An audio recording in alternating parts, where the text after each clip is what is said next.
Oh boy. Alright guys, today I'm super excited because we're building the Premium Bandai Master-Grade Gundam Mk-V is finally here.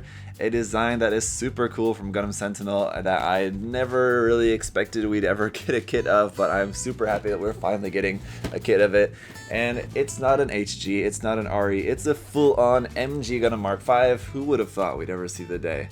And really a shame that it's a P-Bandai kit, because as you can see here from the box, it's in your standard style box. It's not your standard P-Bandai style box where it's like monochrome and there's like nothing on the sides or anything. We got like full box art here because this really seems like it was supposed to be a standard release and was switched to being a P-Bandai release. And it's kind of interesting that it was kind of the opposite with the Deep Striker. That really seemed like that would have been a P-Bandai release, but then they made the Deep Striker a standard release and they did the opposite with this one.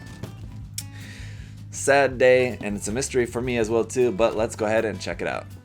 Right, so I will say that I do know that the actual designing of all the box art and everything is one of the last stages in the production, so I don't think it's the fact that they even had the box art for this and it was planned to be a standard release and at the last minute it was switched to P-Bandai. I don't think that's the case. I think they already knew it was going to be P-Bandai before they designed the box art. It's just for some reason, sometimes when they make P-Bandai kits, they make the full box art for them.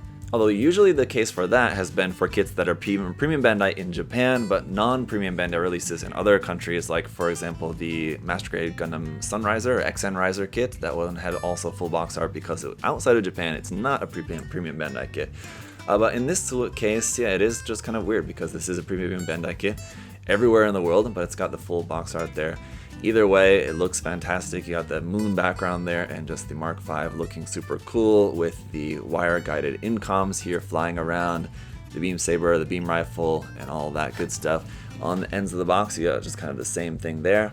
On this side of the box, you got a front and rear view, what the kit is going to look like when it's all built and painted up there. Again, a super cool design. Gimmicks here about the head, the shield, gimmick of the hip section there, it looks like, just for some really nice articulation. Looks very cool. You got some markings here for the body and all of that.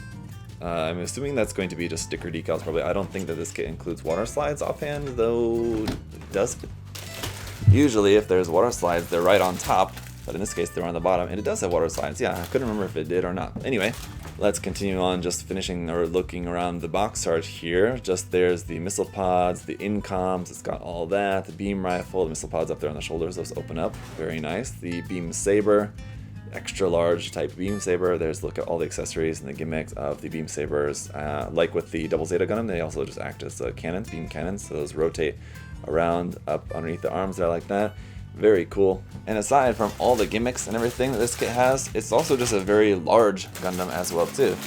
Similar to like the S Gundam, XS Gundam being pretty large in size, this one is also going to be a pretty big boy when it's all put together. So here is our instruction manual with that big Decitus D feather up there at the top. On the back side, just nice big reference image there of the painted kit.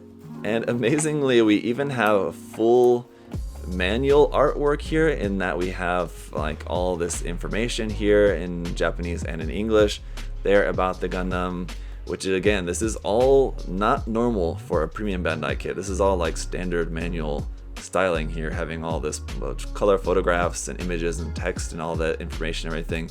Usually they don't do this for Premium Bandai kits.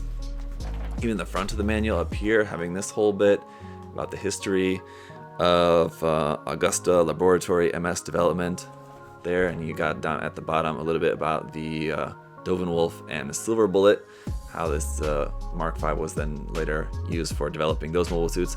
I'll just also take this time to show you guys images of the two of them side by side. A lot of people are expecting that now this kit's out, we'll see kits of the Silver Bullet or the Dovenwolf coming out at some point as Master Grades. I think that's possible, but when you look at the two kits, or like the two designs actually side by side, there's not actually that much of the kit of this kit that could be recycled and used for either of those kits. Like parts of the frame in certain areas possibly, but that's basically kind of about it. So while we do have some parts of the Silver Bullet and Dovenwolf now, I wouldn't necessarily say that those kits are guaranteed by any means. It's more possible now than it was before, but I think it's still not necessarily something I would hold my breath for. Anyway, going back to the manual here, the rest of this is basically just all construction. and it's a pretty weird design. While we do have some parts of the Silver Bullet and Devil Wolf now, I wouldn't necessarily say that those kits are guaranteed by any means. It's more possible now than it was before, but I think it's still not necessarily something I would hold my breath for. Anyway, going back to the manual here, the rest of this is basically just all construction, and it's a pretty weird design, but you know, still, I mean, relatively standard, just head, body, arms, legs, but just kind of very interesting styling here for them. You got the weapons, and then once we make our way to the back here, we have the decal guide there at the end, just showing you where to place all the decals and everything on that. So let's get into the contents here with the foil sticker sheet, which is pretty small. It's basically just a bunch of cameras, so that's not too bad. But more importantly, we have our waterside decals, which has the big D, and then basically everything else is just little caution markings. They are in white and in red. We also got our 2 wires for the wire guided incom, very similar to what came with the XS Gundam 1.5 version that had the wire guided incoms with that. So if you built that kit, it should be basically the same. And our polycaps here, PC211. We will have some polycaps here in gray for the kit. And the big massive Z runner, which is the Gundam Beam Sabers 3, Saber 3. This is here in clear pink. These are the Beam Sabers which were originally for the Perfect Grade Gundam, I believe. So these are 160 scale Beam Saber effect parts, but they're the ones that you do get in a few, like I said, like the Double Zeta Gundam and like these kits, larger, later UC kits. A few of them have these Beam Sabers included. Alright, the A runner here is in 4 colors. You got 1 yellow piece there for the collar, some red down here for the missiles and the cockpit and cockpit hatch there, some gray pieces, and then some clear up there at the top. Runner B is some gray parts here for the inner frame and also some hand parts on there as well too. It looks like we're going to have closed fists and then open hands and holding hands and then trigger finger hands, and those ones are going to be swappable fingers, it looks like. But some really great detail on that inner frame. Runner C1 is some more gray inner frame parts there, and again, there's some really nice detail on those parts as you can see. We also have Runner C2, which is a copy of this section of the runner right there. Runner D is just a bunch more gray inner frame parts here. We've got 2 of this runner as well. Runner E is some more gray inner frame parts, more, and we've got 2 of this one as well. But then Runner F is finally getting into the armor pieces, which is in this really nice kind of teal blue kind of color. Looks really good, and some really nice detail on these parts as well too, so that's looking great. Here is Runner G with some more parts there, a big one there for the shield. You can see how large it's going to be, and some really nice like kind of vent detail molded into that piece over here. Runner H is going to be some more armor pieces here for the arms and the legs. So we've got 2 of this H runner. That's continued here onto Runner I as well, and this one also we've got 2 of. Runner J1 here is going to be some of our white accent parts for the kit, and then we do also have Runner J2, which should be a copy of, let's see, this part of the runner here like that, with some additional parts over here added on the side.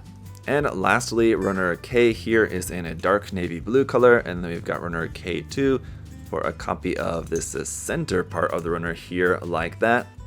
And now that I've had a chance to look through all of the runners, I will say there are some hints on a couple of them that do look like these runners could be reused later for a Silver Bullet or a Devil Wolf kit. Now, like I said, I think basically only some parts of the frame is really all that could be reused, and that looks like that's going to be the case here. So all the runner markings on them are all labeled as the Gundam Mark V. But here on the C2 runner, for example, you can see how this section down here is separate, where this is just basically some parts like for the legs, it looks like, and like that could obviously, I think, probably be reused, those parts of the frame.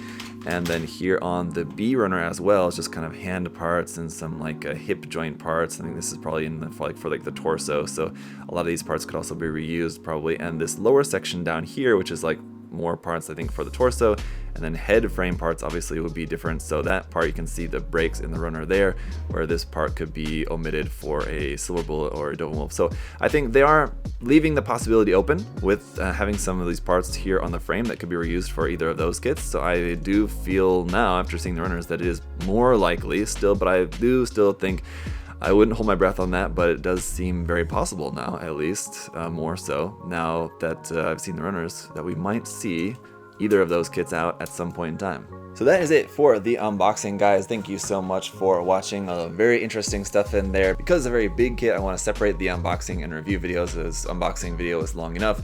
You guys can check out the review video very soon. When that comes out, I will also be live building this kit, so make sure not to miss that. That way you can see all my thoughts and reactions to everything as I'm going through the whole building process. But otherwise, like I said, the review will be out for you guys very soon as I can get that out. Thank you so much for checking out the video. In the meantime, guys, you can check out the link and the coupon code for you to use there at USA Gundam Store down in the video description. While this is a P-Bandai kit, that doesn't mean we'll be having this particular kit there on the website, but everything else there on the website, you guys can find some cool stuff there and save some money on that. So check the link and the coupon code. Thank you so much. Until next time, guys, have a great day. I'll see y'all very soon. Bye-bye.